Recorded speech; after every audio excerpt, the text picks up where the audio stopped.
Evo me ljudi, ponovo sam pogledao jedan meč sa FNC-a, Batinić protiv Poljaka, ne znam ko se Poljak zove.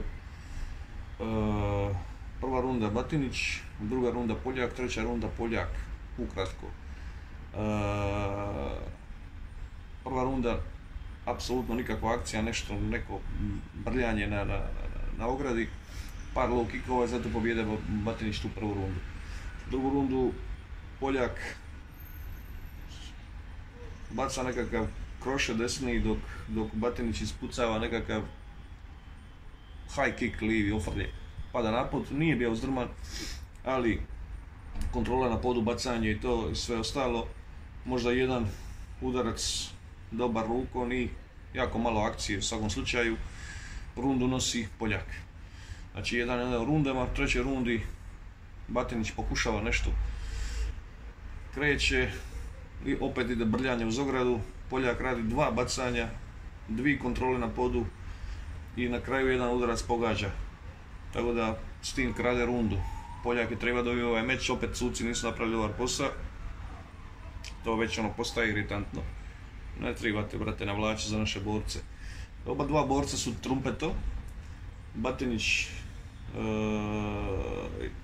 sjećam ga se još, ja mislim, možda sam mu čak i sudio, ne sjećam, ne mogu tvrditi, ne znam se on borio u FFC-u ili u onoj ligi prije. Borio se u FFC-u, ne znam, nisam ja sudija, ali nije ni važno. Uglavnom, nije to isti borac ko prije. Ovi udarci nogama šta baca su smišni, samo ću to reći, smišni.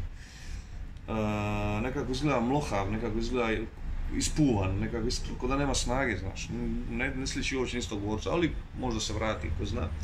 Uglavnom, ovo mu je poklonjena pobjeda, što nije nikako u redu, I moram još jednu stvar reći, inače, to mi se ne bi trebalo ne bi trebalo biti važno, ali pogledaš pa onda moraš ugasiti ton, znaš, da bi gleda meč kako treba. Komentatori su isto koji suci izgleda pristrani. Nemojte biti pristrani, brate. Nemojte gledati samo kao naše, on je naš, pa ajmo samo njegovo naglašavati. To se događa iz borbe u borbu. Marko koliko toliko pokušava biti, ali ne može, to je jače od njega, dok ovaj drugi čovjek, on je baš pristran. Tako da iritantno je to, naš. I nema dinamike u vašim glasovima, nema neki, naš, ne znam, ko da slušam, šta ja znam. Nema naš žestine, nema žustrosti, nema tu neke emocije, nekako ste, brate, ovaj podriguje, ovaj, imaju neke, ton, treba tu malo, ako već radite, šta radite, komentirate borilački sport, brate, treba tu biti nekakve živosti, da je gledatelju gušt slušat komentatora, znaš, a ne mislim da je, malo poradi na tom, eto, samo dobronamjerne kritike i čao.